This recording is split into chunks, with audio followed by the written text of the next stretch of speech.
శని ఈ పేరెత్తుతేనే జనం భయపడుతుంటారు. శనీశ్వరుడి ప్రభావం పడితే ఎన్ని ఇబ్బందులను ఎదుర్కోవాల్సి వస్తుందోనని హడలిపోతుంటారు.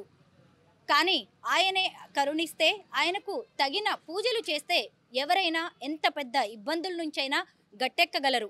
ప్రస్తుతం నేను ఢిల్లీలోని ఛత్తర్పూర్లో ఉన్న అసోలా శనిధామ్ దగ్గరికి వచ్చాను. ఇక్కడి ట్యాగ్ లైన్ ఏంటో తెలుసా? శని శత్రు నయ్యే మిత్ర హై. ఇక్కడికి వచ్చి ఎవరైనా పూజలు చేశారంటే ఎంతటి పెద్ద సమస్యల నుంచైనా గట్టెక్కగలరు. ఇక్కడ ఉన్న శనీశ్వరుడి విగ్రహం ప్రపంచంలోనే అతి పెద్దది. ఈ శనీశ్వరుడికి జరిగే పూజలు, ఈ ఆలయంలోని విశిష్టతల గురించి ఇప్పుడు తెలుసుకుందాం.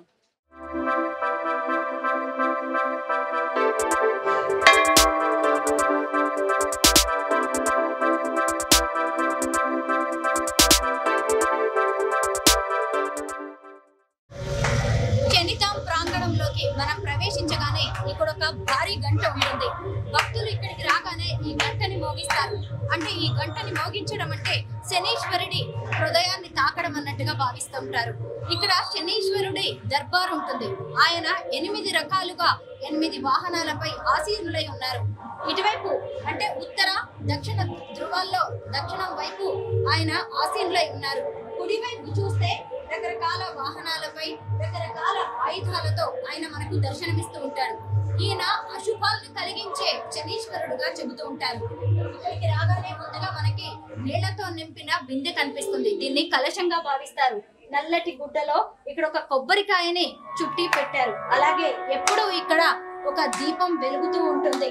ఇక్కడ చూస్తే మొదటగా ఉన్న శనీశ్వరుడు కుక్క మీద ఆసీనులై ఉన్నారు. ఇక్కడ రకరకాల ఆయుధాలు, పట్టు వస్త్రాలు, రుద్రాక్షలు ధరించి శనీశ్వరుడు మనకి దర్శనమిస్తున్నారు. ఇక్కడేమో ఆయన గాడిద మీద ఆసీనులై ఉన్నారు. మూడో చోట ఉన్న ఆయన హరిణి అంటే జింక మీద ఆసీనులై ఉన్నారు. ఇక్కడ నక్క మీద శనీశ్వరుడు ఆసీనులై ఉన్నారు. శుభాలను కలిగించే ఈ శనీశ్వరుడు ఇక్కడ గుర్రం మీద ఆసీనులై ఉన్నారు. ఇటు చూడొచ్చు, ఇక్కడేమో సింహాన్ని, ఇక్కడ ఏనుగు మీద ఆసీనులై ఉన్నారు శనీశ్వరుడు. అంటే ఇటువైపుగా ఉన్న ఆయన శుభాలను కలుగజేస్తారు. ఇక్కడికి వచ్చిన తర్వాత మహారాజు అవతారంలో శని మహారాజ్ మనకి దర్శనమిస్తూ ఉంటారు.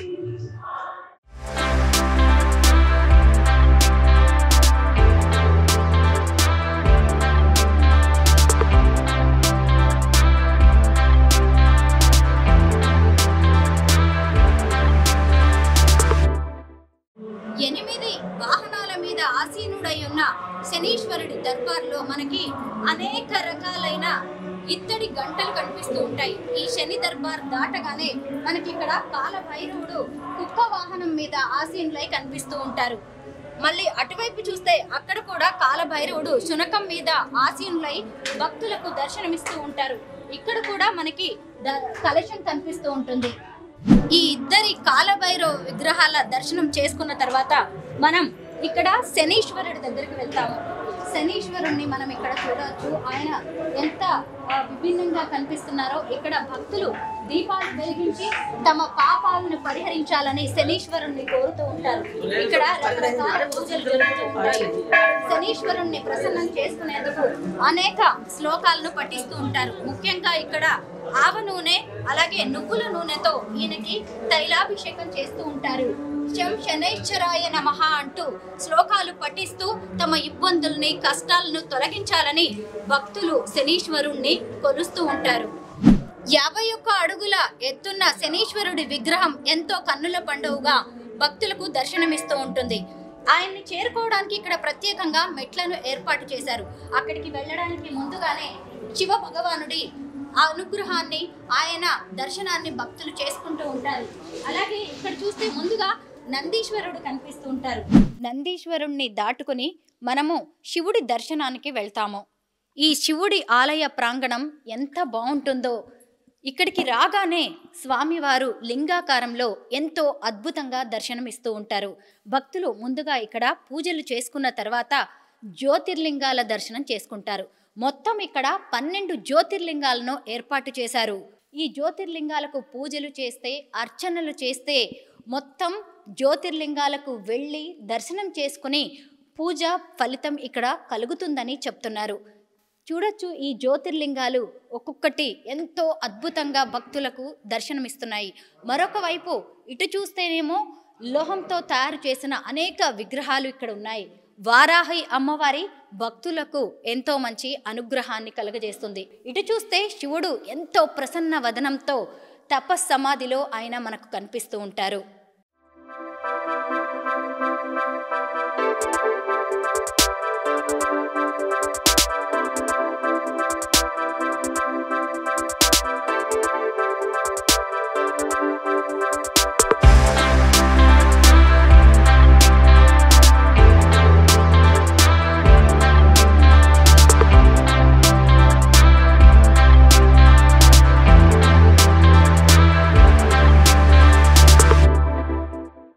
ప్రపంచంలోనే అతిపెద్ద శనీశ్వరుడి సన్నిధిలో ఉన్నాననే అనుభూతే నాకు ఎంతో గొప్పగా అనిపిస్తుంది.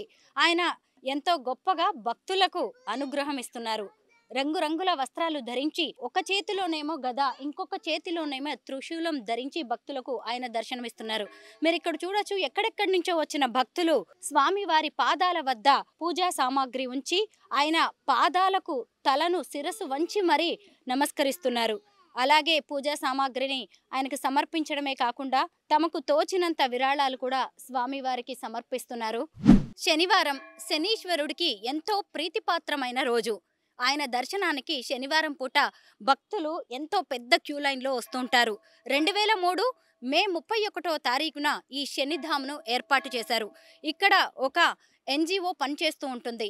ఎంతో మందికి సేవా కార్యక్రమాలు ఇక్కడి నుంచే జరుగుతూ ఉంటాయి. ఇటు చూస్తే మరొక కొత్త ఆలయాన్ని కూడా నిర్మిస్తున్నారు.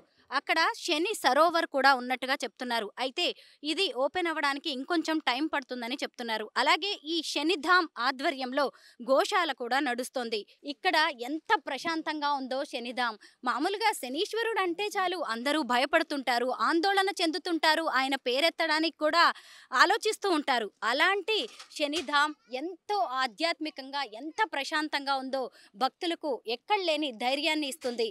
ఈ గోశాలలో పశువులకు సేవతో పాటు కుక్కలు, ఇతర జంతువులెన్నో, కోతుల్లాంటివి కూడా ఇక్కడ సేదతీరుతూ ఉన్నాయి. శనీశ్వరుడి ఆగ్రహం కోసం, అనుగ్రహం కోసం భక్తులు ఎందరో ఇక్కడికి వేలాది సంఖ్యలో తరలి వస్తూ ఉన్నారు.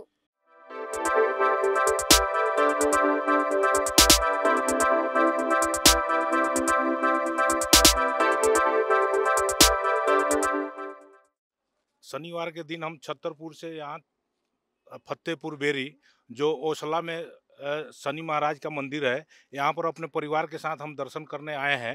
इस मंदिर का बहुत ज़्यादा ही महत्व है। श्री दाती महाराज ने इस मंदिर की स्थापना की है और ये मंदिर अपने आप में खास है।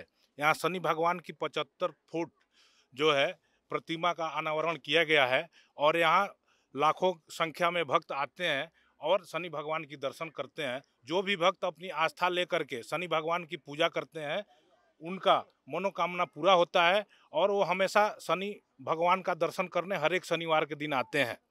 यहाँ मैं भारत के तमाम लोगों से ये निवेदन करता हूँ कि यहाँ फतेहपुर ओसला स्थित दिल्ली छतरपुर शनि धाम पर आकर के और भगवान का दर्शन करें। आपकी सारी मनोकामनाएं यहाँ पर पूरी होगी। శనీశ్వర అలాగే కాలసర్ప దోషాలు ఉన్నవారు ఈ శనిధామ్కి వచ్చి ప్రత్యేక పూజలు చేస్తూ ఉంటారు. శనిధామ్లోనే మనకి పూజా సామాగ్రి లభిస్తుంది. ఇలా స్టీల్ ప్లేట్లో పూజా సామాన్ని ఇస్తూ ఉంటారు. నల్లటి నువ్వులు, నల్ల మినుములు, బెల్లం, శనగలు, కొబ్బరి, ఎండు కొబ్బరికాయ, అలాగే ఇది ఒక ఆకు, పూలు, జిల్లేడు ఆకు, ఇది ఈ లోహం, ఇలాగే ఇదేంటంటే నువ్వుల నూనె. ఈ నువ్వుల నూనెతోటి స్వామివారికి అక్కడ దీపాన్ని వెలిగిస్తారు. వీటన్నిటితో ప్రత్యేక పూజ చేసిన తర్వాత ఇక్కడ ఒక కుండీల్ లాంటివి ఏర్పాటు చేశారు. వీటిలో వాటన్నిటిని వేయడం అనేది జరుగుతుంది. ముఖ్యంగా ఏంటంటే శనీశ్వరుడికి అలాగే భక్తుడికి మధ్య ఎలాంటి పూజారులు, పండితులు ఉండరు. ఎవరికి వారే స్వామివారితోనే నేరుగా సంభాషిస్తూ ఉంటారు. ఇక్కడికి వచ్చిన తర్వాత ఒకరితో ఒకరు ఎలాంటి మాటలు మాట్లాడుకోరు. డైరెక్ట్గా స్వామివారితోనే మాట్లాడుతూ ఉంటారు. ఉంటారు. ఆయనతోనే తమ బాధలు చెప్పుకుంటారు, తమ సమస్యలను చెప్పుకుంటారు, తమ కష్టాలని తీర్చమని ఆయన్ను వేడుకుంటారు. అందుకే మధ్యలో ఎలాంటి పూజారి ఉండరు. ఎవరికి వారే పూజ చేసుకొని తీసుకువచ్చిన నల్ల నువ్వులు కావచ్చు, మినుములు కావచ్చు, శనగలు వాటన్నిటిని కూడా ఇలా తల చుట్టూ తిప్పుకొని ఇక్కడ ఏర్పాటు చేసిన కుండీల్లో వేస్తున్నారు. అంటే ఒక్కొక్క దానికి ఒక్కో రకమైన కుండీని ఏర్పాటు చేశారు. అలాగే ఆ పూజా సామాన్లోనే నల్లటి వస్త్రం కూడా ఉంది. ఆ నల్లటి వస్త్రాన్ని స్వామివారికి తమ కోరికలు చెప్పుకొని ఇక్కడ కడుతూ ఉన్నారు. ఈ స్వామివారి దగ్గరకు వస్తే తమ కష్టాలన్నీ నెరవేరుతాయని భక్తులు ఎంతో విశ్వాసంతో మళ్ళీ తిరిగి వెళ్తున్నారు.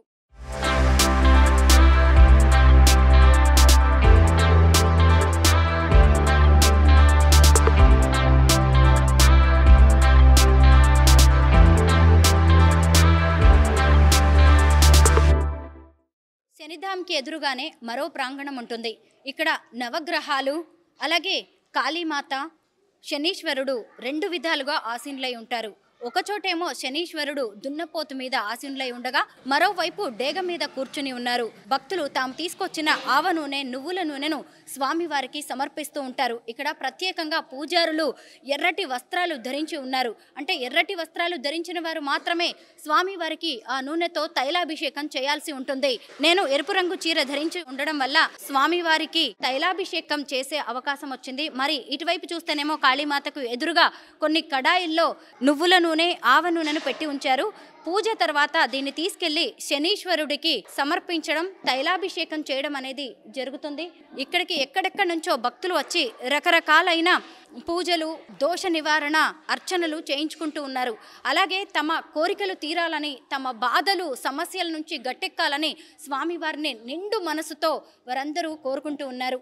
న్యూఢిల్లీ నుంచి స్వరూప పొట్లపల్లి.